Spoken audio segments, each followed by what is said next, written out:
खोलो दरवाजा धीरे से, धीरे से, पैर नहीं आ जाए ना।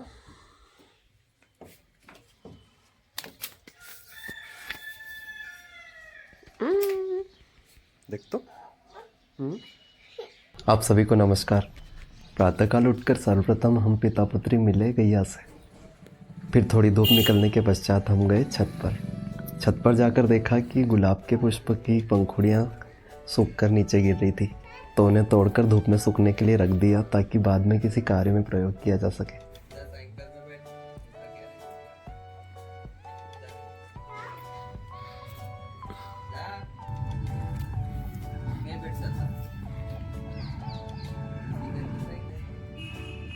फिर मैं गया नाई की दुकान पर बाल कटवाने के लिए। वहाँ जाकर जानकारी मिली कि दुकान तो आज विलंब से खुलेगी। तो जैसे ही मैं घर के लिए लौट रहा था, कुछ दूरी पर ही मेरी मोटरसाइकिल के क्लच का तार टूट गया। फिर गाड़ी को धक्का मारकर गैराज तक ले गया और नया तार लगवाया। मज़ेदार बात है ना कि मैं जिस कार्य के लिए गया था वो तो हुआ नहीं, और अकारण ही बाहर जाकर गाड़ी की समस्या हो गई। कभी न कभी आप लोगों के साथ में भी ऐसा हो चुका होगा, बताइएगा। मैं घर वापस आया और अब चूँकि नाई की दुकान देर से खुलेगी, तो मैंने तय किया कि मैं जो अपना कार्य है वो पूरा करूँगा पहले। तो आज अपनी कार्यशाला की सफाई करनी है। पिछले कुछ समय से मैं लगभग 1-2 महीने से छत पर उद्यान में कार्य कर रहा था, तो मेरा कार्यशाला में आना ही नहीं हो पाया। तो उस बीच यहाँ पर धूल जम गई। चलिए आज इसे साफ करते हैं।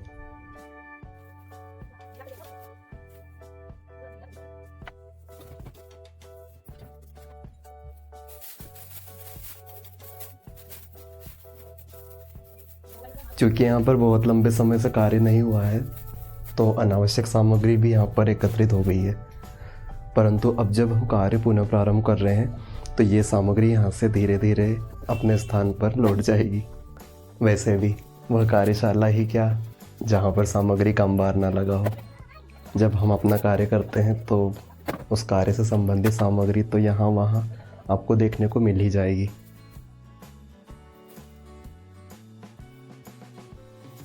यहाँ पर आप देख रहे हैं कि ये जो बड़ी वाली ट्रे हैं, उनमें आर्ट एंड क्राफ्ट से संबंधित बहुत सारा सामान है अलग अलग थैलियों में।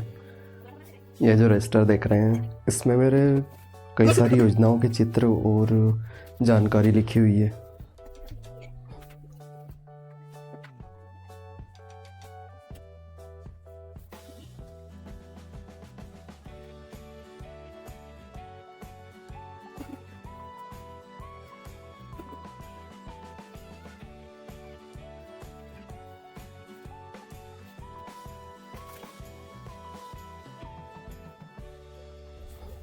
ये जो नीचे सामग्री गिर गई है, ये है मेरे भविष्य के YouTube चैनल, जो एक अत्यंत महत्वपूर्ण बड़ा YouTube चैनल रहेगा।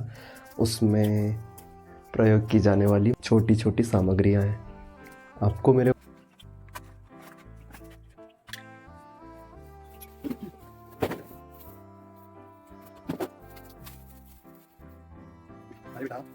आपको मेरे पास ऐसी कई सारी सामग्रियां मिल जाएगी जो अन्य व्यक्ति के लिए बेकार कचरा होगा, लेकिन मैं उन्हें संभाल कर रखता हूँ। वो कहीं ना कहीं प्रयोग में आ ही जाती है। मैं बचपन से देखते हुए आ रहा हूँ कि मैंने जो भी सामग्री को बचा कर रखा है वो प्रयोग हो ही जाती है। इस बात को कलाकार बहुत अच्छे से समझ पा रहे होंगे।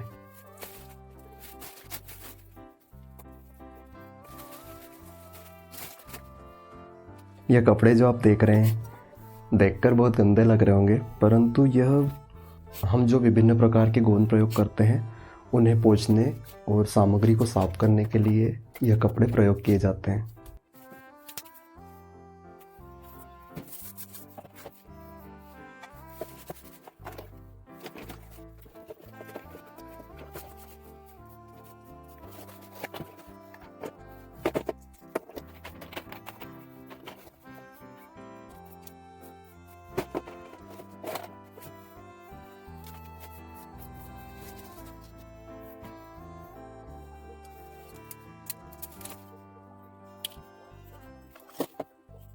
इस कार्यशाला में पुनः कार्य प्रारंभ होने वाला है और साथ में मैं भी यहाँ पर कार्य करता हूँ, तो इसलिए यहाँ पर सफाई करना अत्यंत आवश्यक है।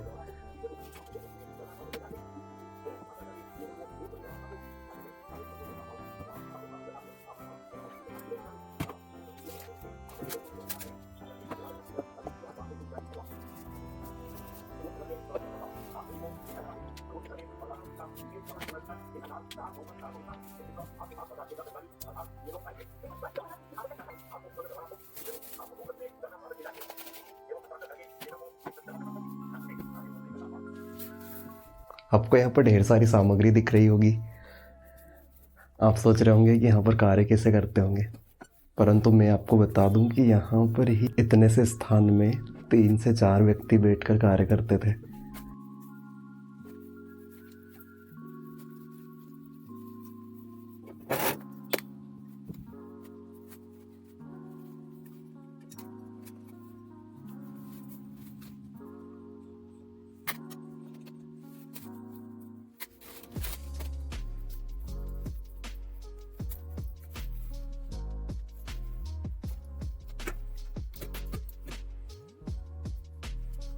समय समय पर साफ सफाई करना हमारे कार्य का एक महत्वपूर्ण हिस्सा है।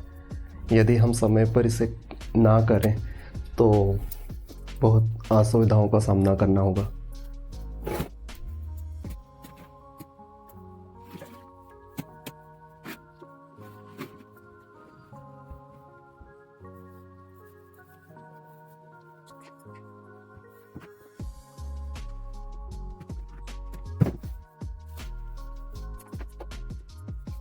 सफाई का कार्य समाप्त कर मैं पुनः गया नाई की दुकान पर। वहां किया स्वयं को रिकॉर्ड करने का पहला प्रयास, फिर दूसरा प्रयास। घर आकर छत पर गया तो पाया कि प्रातःकाल तक जो अनार पौधे पर लगा हुआ था वो अब उसके स्थान पर नहीं है, छिलके वहीं पड़े हुए। चोरों का अनुमान लगते विलंब न लगा। हमारे घर के नटखट बच्चों ने ही उसे तोड़कर खा लिया था।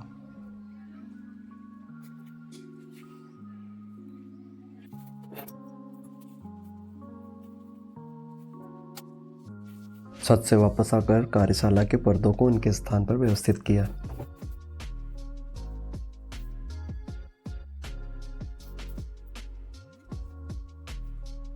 और सफाई के समय जो बेलों को ऊपर ही लटका दिया था उन्हें नीचे तक व्यवस्थित लटकाया। यह पर्दा पहले यहाँ पर नहीं लगाया गया था, इसे कुछ समय पहले ही यहाँ पर लगाया गया है ताकि जब यहाँ पर मैं अपने वीडियो रिकॉर्ड करूँ पीछे की सामग्री ना दिखे। चलिए अब मैं आपको कार्यशाला का संपूर्ण कक्ष दिखाता हूँ कि मैंने उसे किस प्रकार से व्यवस्थित किया है और कौन कौन सी सामग्री यहाँ पर रखी हुई है। यहाँ पर आप जो सॉफ्ट बॉक्स देख रहे हैं वह YouTube स्टूडियो से आवश्यकता पड़ने पर उठाकर यहाँ ले आता हूँ।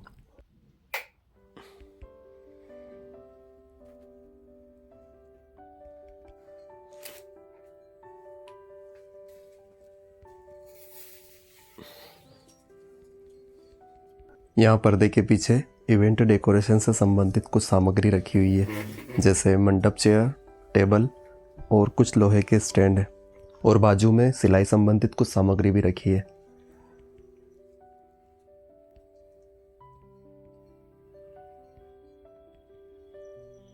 यह वाईफाई कनेक्शन भी मैंने पिछले महीने YouTube वीडियो अपलोड करने के लिए ही लगवाया है ताकि समय पर और जल्दी वीडियो अपलोड हो सके। यह कॉटन वेस्ट है जो शायद कपड़ों को रिसाइकल कर बनाया जाता है। यहाँ पर कुछ ढेर सारी थैलियाँ रखी हुई है। ये वही कॉटन वेस्ट है, आवश्यकता होने पर हम उसे बाहर थोड़ा थोड़ा करके निकालते हैं।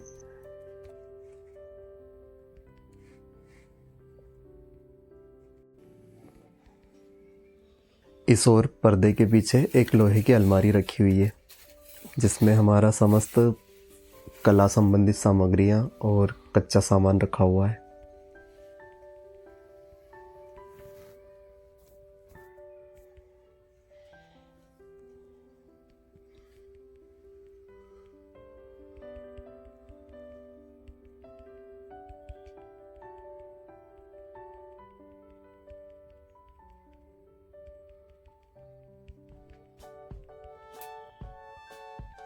यह मेरी माताजी की एक साड़ी है जिसे मैंने अपनी बच्चियों के लिए फ्रॉक बनाने के लिए रखा हुआ है।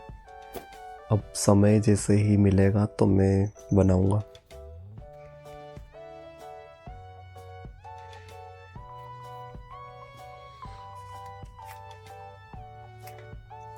इस तरफ कटोरियों में कुछ बीज रखे हुए हैं।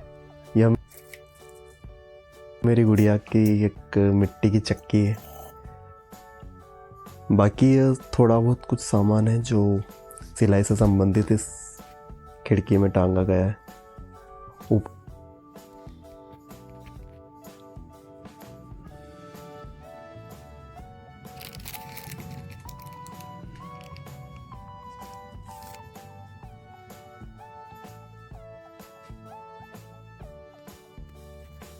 ऊपर भी समस्त डिब्बों में कच्ची सामग्री ही रखी हुई है जिसे हम आवश्यकता पड़ने पर नीचे उतार कर निकालते हैं। यहाँ पर कुछ कला सामग्री रखी हुई है, कुछ तैयार है और कुछ में कार्य करना शेष है।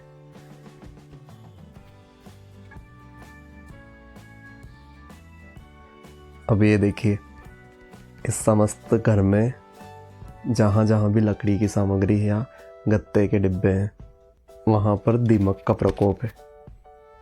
यहाँ पर यदि एक भी गत्ते के डिब्बे को हमने अनदेखा करके छोड़ दिया तो कुछ समय के बाद में संभव है कि वहाँ पर दीमकें मिलेगी उसमें। मेरे साथ कई बार ऐसा हो चुका है।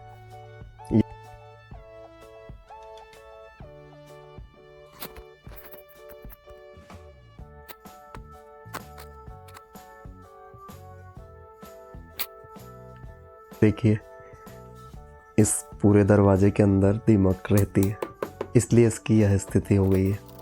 ये अंदर से खोखला हो चुका है।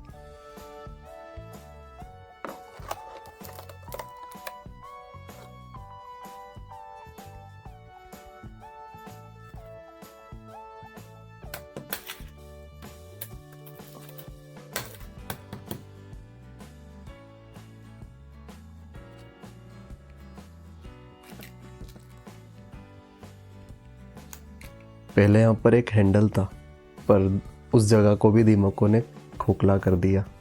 यह देखिए, कमरे के उस तरफ से जो उजाला गत्ते से होकर आ रहा है वो इस कारण से दिखाई दे रहा है क्योंकि वहाँ पर दीमकों ने उस भाग को खोखला कर दिया है।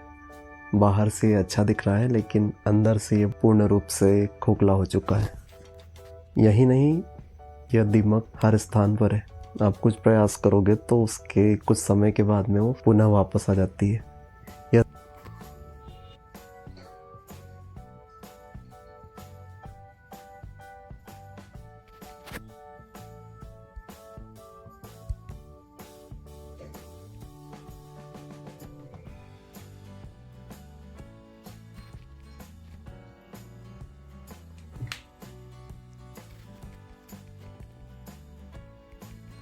यह सामग्री पहले गत्ते के एक डिब्बे में रखी हुई थी लेकिन दीमक ने उसे नीचे से सारा खोखला कर दिया तो मुझे उस डिब्बे को फेंकना पड़ा।